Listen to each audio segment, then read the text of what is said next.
Rahasia bersuci. Ayat pengantar oleh Hujjatul Islam. Seorang laki-laki yang selalu mensucikan diri, Allah sangat mencintainya. Ada enggak pertanyaan di situ kira-kira oleh kita? Laki-laki yang suka mensucikan diri, Allah saya cinta kepadanya. Kenapa tidak perempuan? Itu ya. Itu betul itu pertanyaannya. Sebab dalam Al-Quran itu ada surat perempuan. Kenapa laki-laki? Dan dalam bab waris juga dikatakan jatah waris, jatah besar hak pembahagian waris laki-laki itu menyamai 2 orang perempuan. Nah, jadi satu laki-laki besar dapat jatah warisnya sama dengan 2 orang anak perempuan dalam surat An-Nisa ayat 11. Ternyata, nah ini dicontohkan Bunda. Ini Uwainur ibaratnya berkenalan dengan Uwa Mansur. Ibarat dulu ya, dulu ibaratnya, bukan sekarang. Lalu menikah, dapat anak. Dapat anak, 1 laki-laki, 2 perempuan. Kemana anak ini yang lebih berhak, yang lebih mustahak dibawa bersilaturahmi dalam hukum Islam? Itu ke rumah datuk daripada suami kita. Boleh ke rumah datuk nenek sepihak sang ibu, kita istri, boleh. Tapi yang sangat mustahak adalah pihak sang ayah. Kenapa demikian? Seandainya nih Bu, ya. Makanya bagi anak laki-laki itu dia kewajibannya 2. Dia wajib setiap bulannya memperhatikan ibu bapaknya, keponakan-keponakannya dari saudaranya yang laki-laki. Kapan kewajiban itu atas dirinya? Selama dapurnya tidak sampai berasap. Jangan sampai tidak berasap. Maka orang dulu bilang apa katanya Bunda? Kelok paku kecambal limbiong, anak dipangku keponakan limbiong. Apa artinya? Kalau seandainya suami ini mati, sementara anak perempuan ini dilamar orang, nah tadi yang laki-laki belum balik, siapa yang berhak menikahkan? Datuk dari pihak sang suami atau ayah suami kita. Kalau ayah suami kita telah meninggal, siapa yang berhak menikahkan? Saudara suami kita yang laki-laki, berarti mama dari anak kita. Udah meninggal juga, siapa anak saudara pak mama laki-laki tadi? Anak paman tadi. Apa nama tuh bahasa awak tuh? Apa nama dia? Ini dia 2 beradik. Mati, ayahnya meninggal. Ini ada lagi kakaknya laki-laki, mati juga. Siapa anak saudara laki-laki? Ini yang berhak menikahkan anak kita yang perempuan.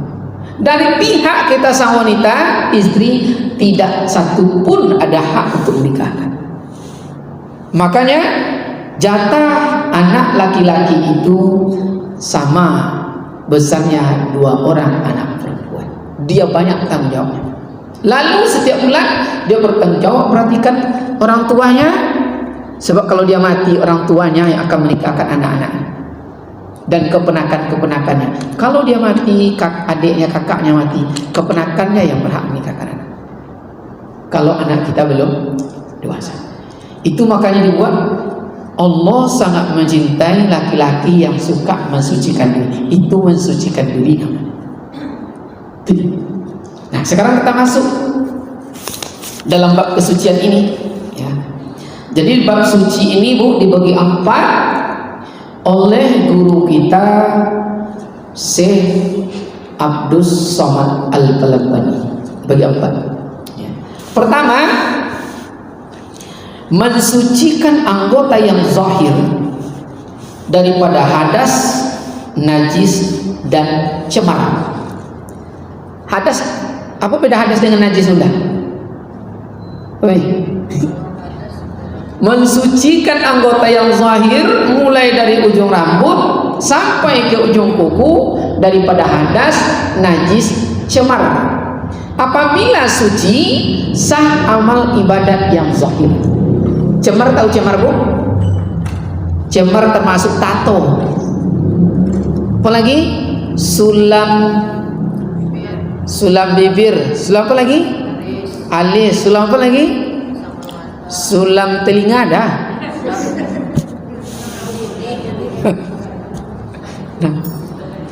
Jadi boleh orang bertato solat, boleh, sah selama tidak menghalangi air wudu. Dalam kajian fikih sah, cuma dia tercemar.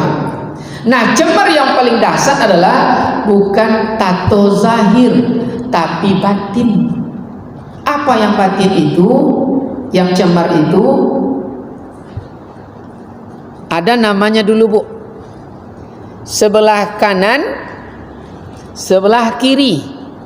Yang cemar adalah yang sebelah kiri. Belum nyambung ya? Mana yang sebelah kiri? Ciri telinga sebelah kiri, ciri hidung sebelah kiri, ciri mata sebelah kiri, ciri kuku sebelah kiri, itu sebelah kiri. Cemar. Zahirnya diambil sini,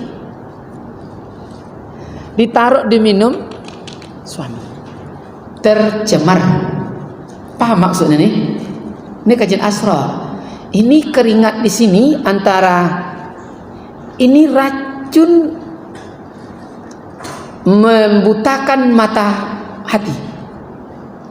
Makanya hati-hati, jangan praktek pula ya. Abang ni mata kemana-mana, mampuilah bang. Dosa besar. Tahu gak sengasih bu? Matilah aku. Seperti itu akibatnya kalau kena ni ya. Cemar. Itu contoh. Tak ada obat dah, memutih telinga juga. Dosa besar. Dosa. Masuk sampai situ ada yang ragu? Ini lain loh kajian asal ni ya. Tapi mensucikan. Masuk ke bawah lagi. Tadi mensucikan anggota yang zahir dari hadas. Hadas tahu bu ya? Najis dan cemar. Yang cemar tinggalkan. Baik yang batin cemarnya maupun yang zahir. Kalau ingin sempurna kualitas ibadah. Masuk yang kedua. Yang kedua, mensucikan anggota yang 7. Mana anggota yang 7 bunda? Yang 7 itu adalah 2 mata, 2 telinga, 2 hidung, apa lagi? Mulut, udah berapa tuh? 3. 1, 2, 3, 4, 5. Ya. Dari 5, 6, 7. 2 tangan, 2 kaki, perut dan paraj. Dari apa disucikan? Asimu wal ma'asi, daripada dosa dan maksiat. Apabila manusia bisa mensucikan anggota yang 7 dari dosa dan maksiat, bahwa di situ baru bilang bahwa yang dilun, orang itu pasti bisa berlaku adil. Jadi tidak akan pernah ada adil di bumi kalau anggota yang 7 tidak suci daripada dosa dan maksiat. Dosa itu kata Nabi ma'ahoka itu sesuatu yang bergetar di dalam hatimu dan kamu tidak senang diketahui orang. Kalau diketahui orang, malu kita. Itulah dosa. Itu dosa, kata Nabi. Contoh, ini ada si A, ini ada si B, datang si C, duduk. A ngomong dengan B, tadi malam saya pulang kampung, kata A ini kepada B. Lalu apa? Di kampung saya ada ibu-ibu tertangkap berselingkuh. Berdenyut jantung si C, berdenyut. Lalu dibotakkan rambutnya, dibuka baju, diarak sepanjang kampung. Tidak malu. Lalu setelah itu dibakar. Ini gemetar saja. Itulah dosa. Sesuatu yang bergetar di hatimu dan kamu tidak senang diketahui orang. Itu dosa. Dalam pendapat ulama tafsir, dosa adalah setiap pelanggaran yang kita kerjakan, akibat dari pelanggaran yang kita kerjakan menyebabkan hubungan terganggu, itu namanya dosa. Apa saja lah. Contoh, pamannya kita udah berjanji dengan Bang Haji. Oh Bang As, mana Bang As? Pergi malam minggu ya. Kita pergi nanti malam jam 8. Tentu kalau kita perempuan ini janji jam 8 itu bergayanya tidak jam 8, betul tak ya? Jam 6 itu lo bergaya. Lah diatur senyum kadang, kau jumpa jangan.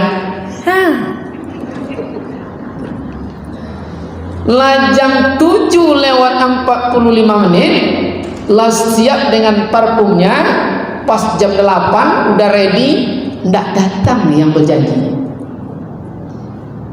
Jam 9 lah kayak setrika benar mandir.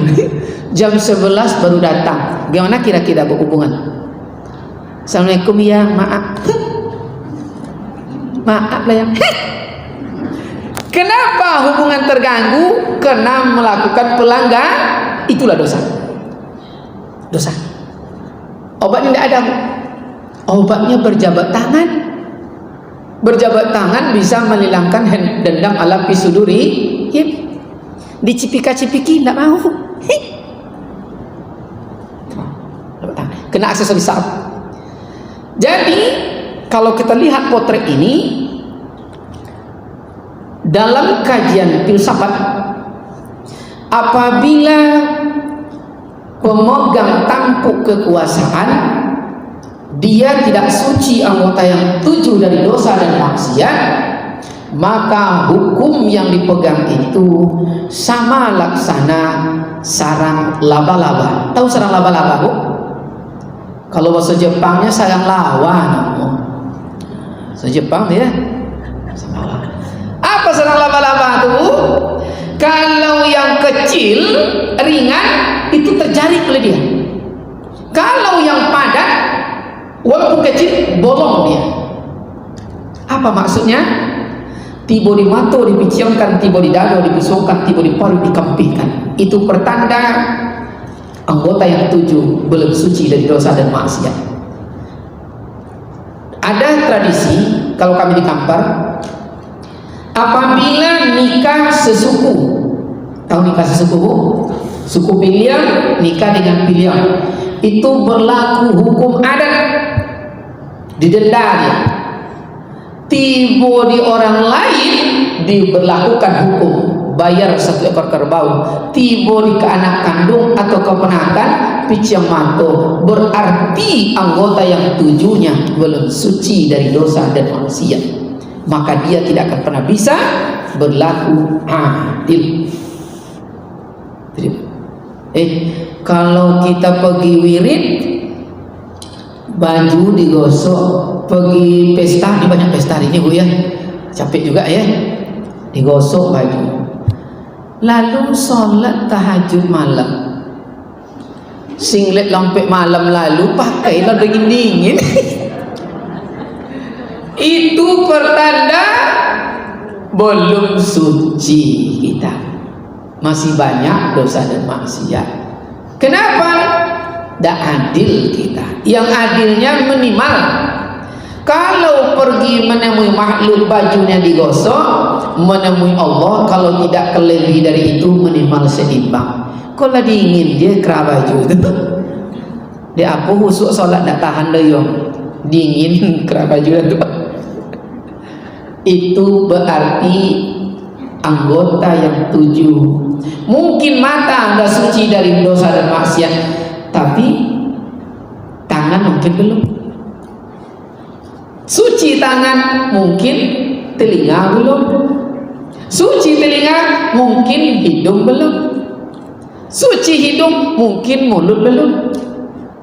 Maka dalam kajian tauhid ini, apabila kita mengatakan kepada seseorang, "Hai baru," kita tidak akan dicabut nyawa kita oleh Allah Subhanahu wa taala sebelum kita mendengar orang lain berbicara hal yang sama kepada kita. "Hai baru, hai monyet," baru kita mati. Akan balik dia. Maka ada iklannya sekarang Bu di TV. Ada bapak-bapak tuh dibuangnya plastik aswai merah, betul?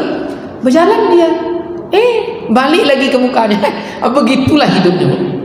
Itu iklan tauhid. Dia yang buat, akhirnya sadar buang ke dosa. Tauhid. Jadi makanya susah Bu ya, susah menjaga kesucian diri ini Bu. Kadanglah suci mata, hidung enggak, mulut yang tidak. Maka mulut ini dalam kajian lisan, kata terlanjur emas taruhannya. Betul atau tidak? Tak bisa dicabut. Dan jatuh tolak, enggak jadi dah kau, enggak bisa. Enggak bisa. Tetap satu jatuh. Jadi itulah lisan.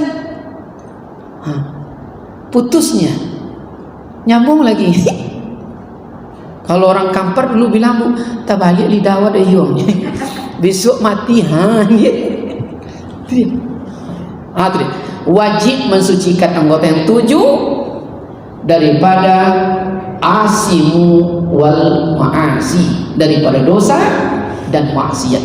Siapa yang bisa, maka jaminannya bahwa ya'dilun, orang itu pasti bisa adil, meletakkan sesuatu pada tempatnya. Ketiga, mensucikan hati. Ini lagi Bu, apa disucikan hati? Daripada segala perangai jahat dan sifat kejahatan. Perangai jahat dan sifat kejahatan seperti ujub, yang tadi ya, riya, hasad, marah, dendam, ghadab. Apabila bisa mensucikan hati dari segala perangai jahat dan sifat kejahatan, jaminannya adalah yang malus soleh, katanya. Orang itu pasti bisa berbuat apapun yang dia buat soleh, baik. Yang malu itu bil mudhari', seluruh perbuatannya soleh. Soleh itu arti baik. Duduknya soleh, berjalannya soleh. Ada berjalan tak soleh Bu? Terbayang dah Bu jalan tak soleh? Kenapa Kak Bu? Kalau kita sesak hajat, tu nampak jalan aslinya tu Bu. Betul Bu? Tu. Tapi kalau tidak sesak hajat, tu kadang banyak ya. Jadi yang tidak soleh itu ibaratnya Bu, satu langkah 3 goyang. Kamana dah Bu? Tanya mana ya? Tu ya. Tak, dia baik tapi tidak soleh. Ya, senyum soleh. Kenapa senyum soleh Bu? Ni ada kadang senyum tak soleh, dia senyum Bu. Nah, jadi senyum soleh itu menyenangkan orang melihat. Dia senyum, berkata soleh, ya, makan soleh, bahkan terkentut pun soleh. Kamu ini sedang nak cerita, gimana menurut pendapatmu? Pun nyekentut. Berarti tak soleh. Masa kentutnya menjawab? Ada tuh Bu. Ya, ada orang tua kita nih Bu, membangunkan suami itu tidak payah katanya. Kalau diginikan tidak bangun ya, dikasih kendar pun jago tuh katanya. Tak soleh.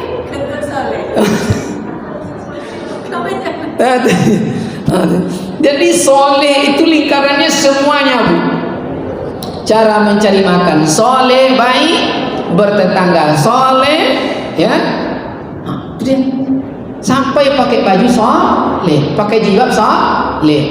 Nih jilbabnya rapi. Ada tuh kemarin ceritanya ya, cuma anak di dalam mereng. Tak soleh anaknya. Di luar kasih mantap, di dalamnya mereng. Takutnya dibawa anak jilbab tuh. Tuh dikhawatirkan ya.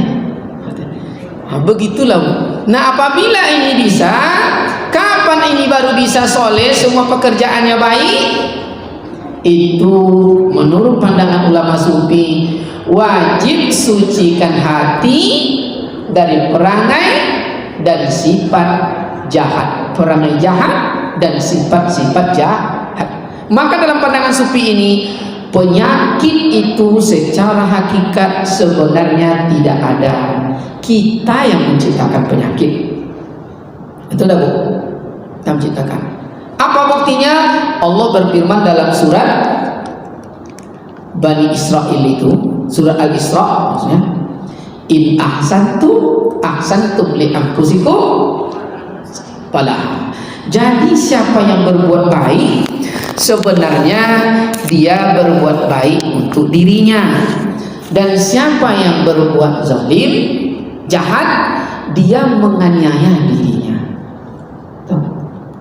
Maka orang dulu bilang, mencoret arang dikeni. Sekali kita berdusta, seumur hidup orang tak percaya. Kita yang membuat hidup itu susah. Nah, itu dia. Macam-macam penyakit kita buat hari ini ya. Ada yang suka jantung berdebar-debar, ada tuh, Bu ya. Rupanya apa penyebab, Bu? Tahu tak penyebabnya? Itu dosa kita tuh, Bu. Ada yang sakit tulang punggung belakang, tidak enak, Bu, duduk lama. Ada kita, Bu, sakit tulang punggung, ada ya, suka sakit tulang punggung. Apa dosanya? Suka mengatur laki. Itu dia, tuh, Bu. Suka mengatur laki. Itu sakit tulang punggung belakang. Nah, yang dada sering berdebar-debar itu kena cemburu buta. Itu cepat dah. Itu Bu. Iya, Bu aja. Makanya hati-hati. Nampak dek mata, terdengar telinga, jangan percaya, selidiki dulu. Ingat dulu kasusnya, Bu ya. Ada seorang raja dulu.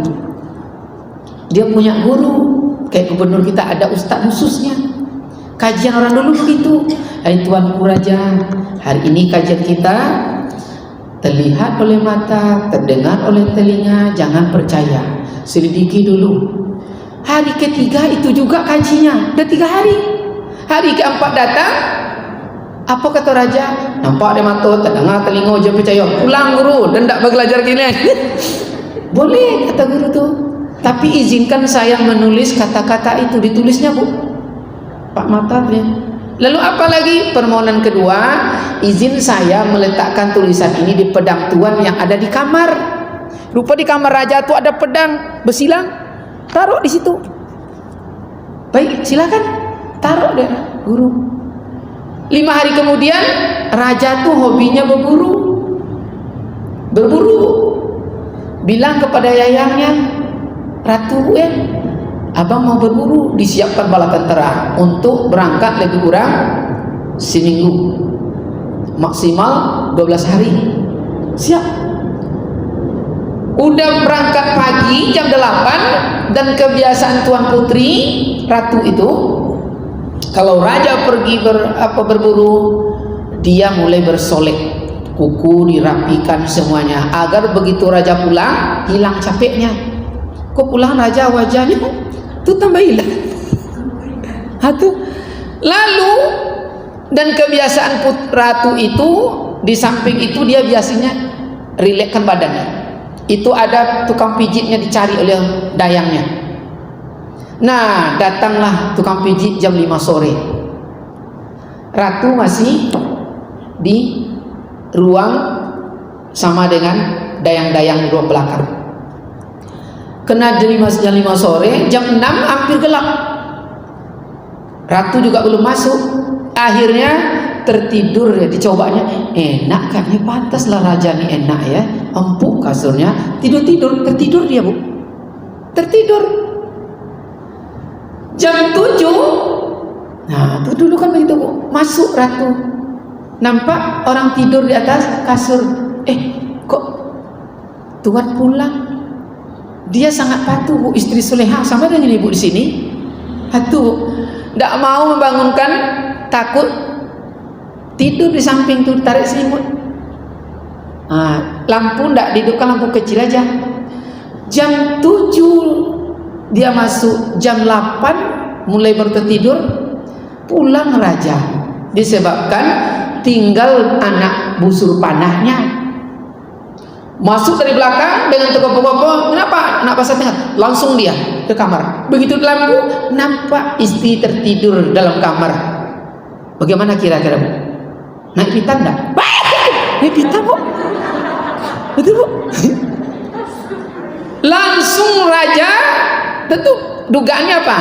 Engkau berseling, diambil pedang tuh yang tadi. Begitu diambil, keluar tulisan guru tadi. Ser, ditengok, nampak dek mata, terdengar telinga. Jangan percaya, selidiki dulu. Kalau tidak terpenggal kepala tukang urut malam tubuh. Dibangunkanlah, ya, ini sopo? Dan kecen abang rupa Agang Udin. Tukang urut. Coba kajian ya hari ini. Itu kan lisan, Bu, ya, lisan, mata, telinga. Kalau tidak suci jadi penyakit. Tuhan, berita-berita burung barunya ya. Mau ngango-ngango lah kau di rumah. Terlaki kau lagi gendong di etek di matahari tadi. Lun sempat pulang tu aju tu deh. Bambiok kopor tiba tengah laman.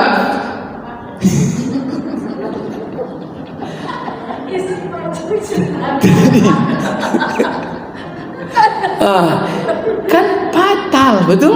Fatal. Padahal yang dibawa itu keponakannya baru datang dari kampung. Kena baru datang dari kampung, dibelikan bawa makan enak oleh mamanya. Datang kipas-kipas. Mengango lah kau di sini. Foto lo dulu ya. Mengango lah kau. Tu laki kau lah buat kawan. Lah kena tikung. Hati-hati. Ya, suci dosa. Jadi penyakit itu adalah terjadi disebabkan sifat jahat dan perangai jahat manusia. Dalam analisis Ustaz Danu, asam urat, tahu asam urat, Bu? Rupanya penyebab penyakitnya kena kita cerewet. Tuh, cerewet ke laki, cerewet ke anak, cerewet ke Tuhan, itu asam urat. Maka Ustaz Danu, ya Allah, enak dengan beliau itu, Bu, ya. Apa obatnya? Minta ampun. Tak ampun pada Allah. Ya Allah, aku menghina engkau tadi malam, ya Allah. Kenapa? Aku katakan kucing ke binatang tak akan jadi orang loh. Lalu apa gaya? Apa lagi dosamu? Dengan manusia minta maaf.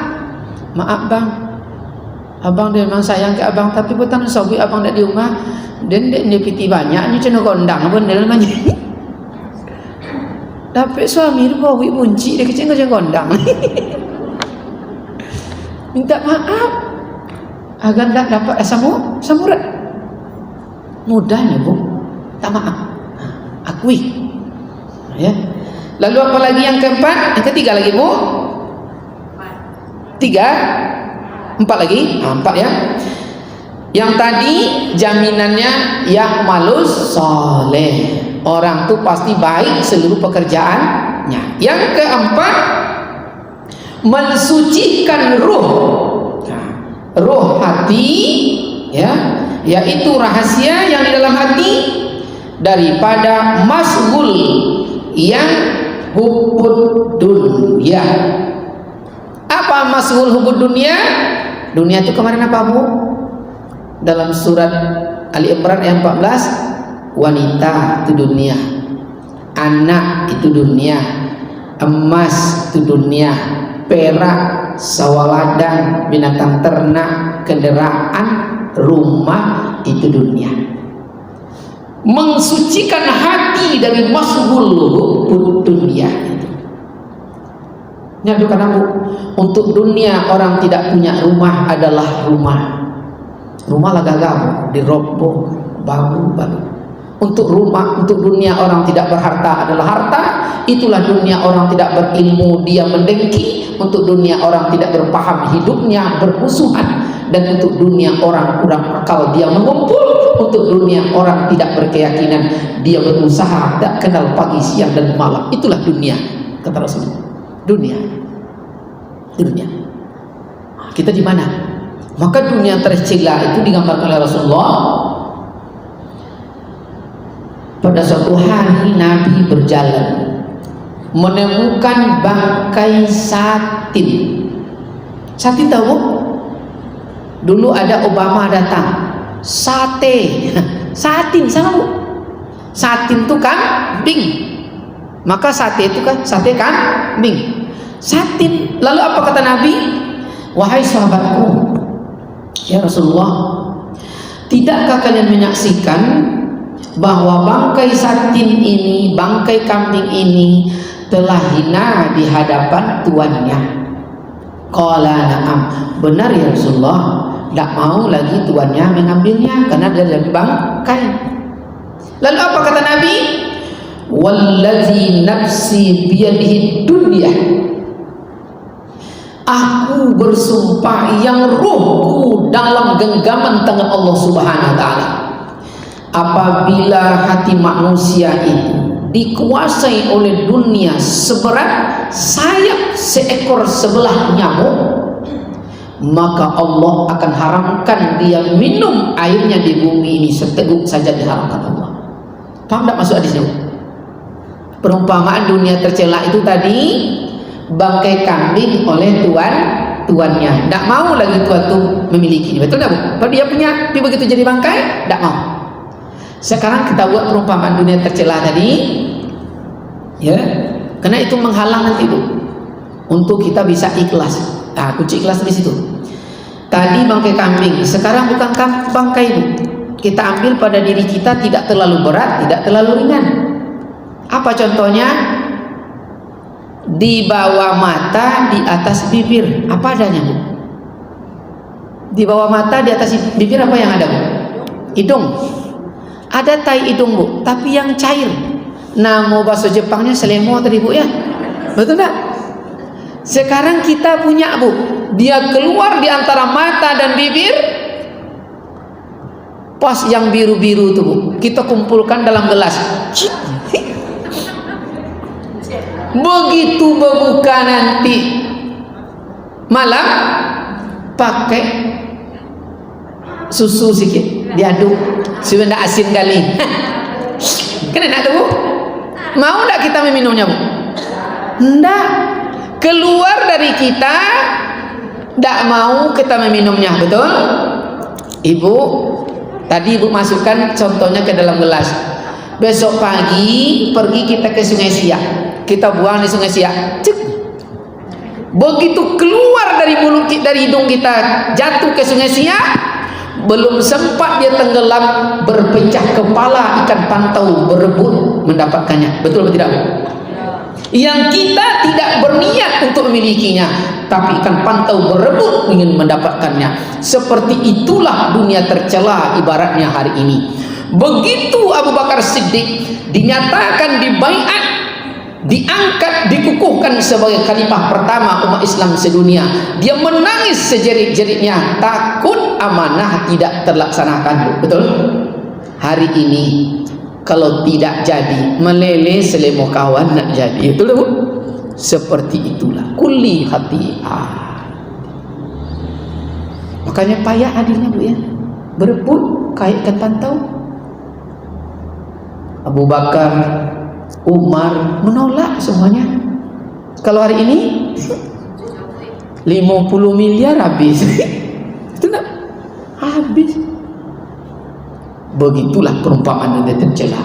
Maka apabila mensucikan hati dari mas'ul hubud dunia tadi, bahwa ikhlas, barulah orang itu disebut ikhlas dalam setiap beramal. Itu dunia. Itu dunia. Untuk harta tadi banyak ya. Rumah bagi yang tidak punya rumah. Masuk ke pribadi yang harta, mani 3 kali Rasul ucap. Banyak nanti umatku akan berkata, hartaku. Wahallaka min malik, kata Rasulullah. Wahai sahabat, bukankah harta kamu sesungguhnya? Ma'akalta, apa yang telah kau makan akan busuk, itu harta. Jadi Bu, tadi di rumah ada di bawah tudung saji, ada soto, ada sate, ada goreng pisang, ada goreng, boleh Bu? Ibaratnya ya, ada pongek setuju, pantau tak betulang, pantau kopi tak betulang. Ibu masukkan ke piring nasi sambal, belum disebut harta. Ibu pegang, belum disebut harta. Kapan disebut harta kata Nabi? Akalta, apa yang telah masuk sejengkal ni coba Bu. Maka sampai sini coba, lewat ke sini sama rasanya. Berbunuhan orang, betul tidak? Ini cuma yang harta kita, sejengkal cacing. Satu hasta ke belakang, pantau. Pembunuhan orang, betul tak? Lalu apa yang lengket di tubuhmu yang bisa menyaksikan kebesaran Allah, itulah jadi harta. Maka kalau beli pakaian yang semuanya bisa dibawa mengabdi pada Allah, bawa dia akan jadi harta. Yang 200 del di dalam lemari di rumah itu tidak disebut harta dalam pandangan hakikat. Kapan disebut harta? Kalau pernah kita bawa menjadi saksi ibadah pada Allah Subhanahu wa taala. Yang kadang kaya tapi begitu sholat baju koko seperti saya sebutin, kaya tapi miskin namanya. Tidak jadi saksi. Kalau perlu ibu bagi matahari, begitu sudah dipilih-pilih, azan masuk, jual beli berlalu, pakai baju baru itu Bu, berkibar merek belakang, biarlah Allah Akbar jadi saksi. Benar dia sholat dulu ya Rabbi, saya buktinya belum dibuka label kipas angin belakang. Jadi saksi. Jadi Bu, saksi. Jadi harta dia. Au tasaddaqta Pak Bukit, dan apa yang pernah kau sedekahkan dia akan kekal, itulah hartamu. Duit yang 300 juta di bank muamalah itu belum disebut harta kita. Kapan disebut harta? Kalau pernah kita bersedekah walaupun 1.000 rupiah, yang 1.000 inilah yang harta kita. Mati kita itu dibagi orang, ini cuma yang harta. Yang pernah kau sedekahkan, kau infakkan, au tasaddaqta fa abqaita, itulah yang hartamu, kata Nabi. Itu harta. Sampai situ dulu Bu. Aduh, kita yang ragu. Aku lain lo kaji kayaknya. Rasul-rasul di sini-sini rawa kenek-kenek deh. Mensucikan diri. Jadi katakan qad aflaha man zakkaha.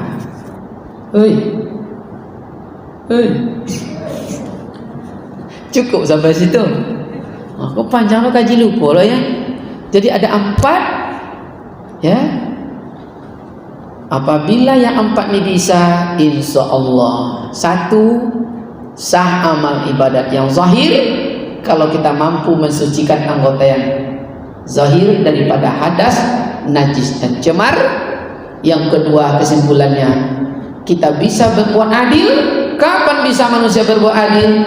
Kalau mampu mensucikan anggota yang 7 daripada dosa dan maksiat. Yang ketiga, orang itu pasti ya'malus soleh seluruhnya, perbuatannya pasti baik. Kapan jaminan itu ada? Kalau dia mensucikan hatinya daripada sifat jahat dan perangai jahat seperti riya dan lain sebagainya.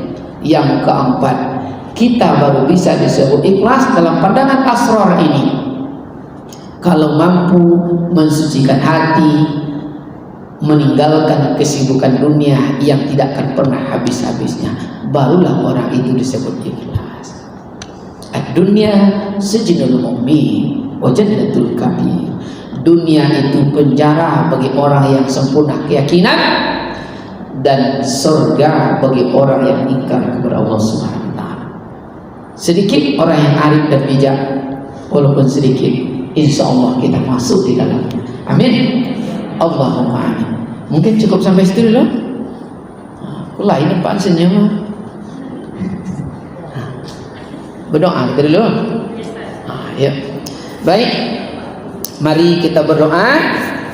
Namun sebelum berdoa tidak ada salahnya kita hadiahkan fala al-Fatihah. Pertama kita hadiahkan khusus kepada hamba Allah yang telah ikhlas berwakaf tanah untuk berdirinya rumah ibadah kita ini, dan orang-orang yang ikhlas bersedekah untuk berdiri megahnya bangunan yang ada kita saksikan ini. Terakhir pahala Al-Fatihah ini khusus kita hadiahkan kepada hamba Allah yang pernah berencana jahat dan yang akan berlaku jahat pada kita dan harta-harta kita. Mari kita beri pahala Al-Fatihah. Al-Fatihah. Na'udzubillahi minasyaitonir rajim. Bismillahirrahmanirrahim. Alhamdulillahirabbil alamin. Iyyaka na'budu wa iyyaka na'udzubillahi minasyaitonir rajim. Bismillahirrahmanirrahim. Alhamdulillahirabbil alamin. Assalatu wassalamu ala Rasulillah ajma'in. Ya muqallibal qulub, sabbit qalbi ala dinika. Wahai zat yang membolak-balikkan hati, teguhkan hati kami semua ya Allah, agar senantiasa selalu dalam agama. Allahumma inna nas'aluka min yaumis su'i wa min lailatis su'i wa min sa'atis su'i wa min sahibis su'i wa min jalisin fi muqamah.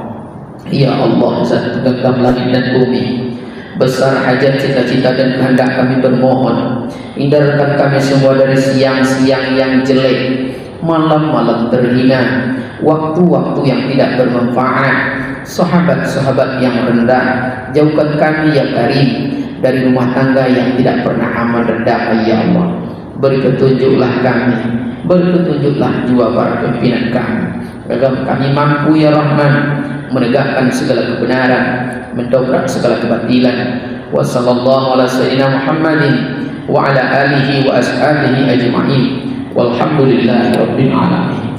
Taqabbalallahu minkum minna wa minkum wa taqabbal ya karim. Terima kasih atas segala perhatian, mohon maaf segala kekurangan. Billahi fisabilil haq. Assalamualaikum warahmatullahi wabarakatuh.